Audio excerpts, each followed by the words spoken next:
Today we are going to be showing how to batch export in Closed Caption Creator. This feature can be a game changer for your workflow, allowing you to simultaneously export multiple caption projects.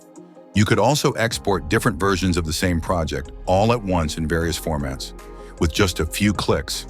Here I have a project already open in Closed Caption Creator.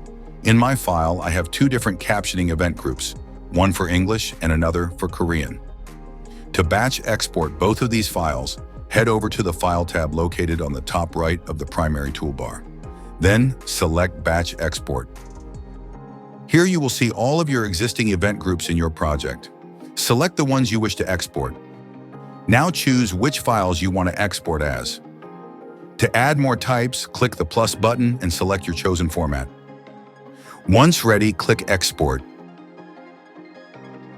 Congratulations, we've successfully batch exported our project files from Closed Caption Creator.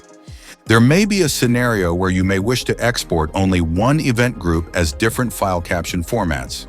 Here's how to do so. Back in the Batch Export tab, only select the one event group you wish to export. Now you can add as many file formats you may want to export this event group as.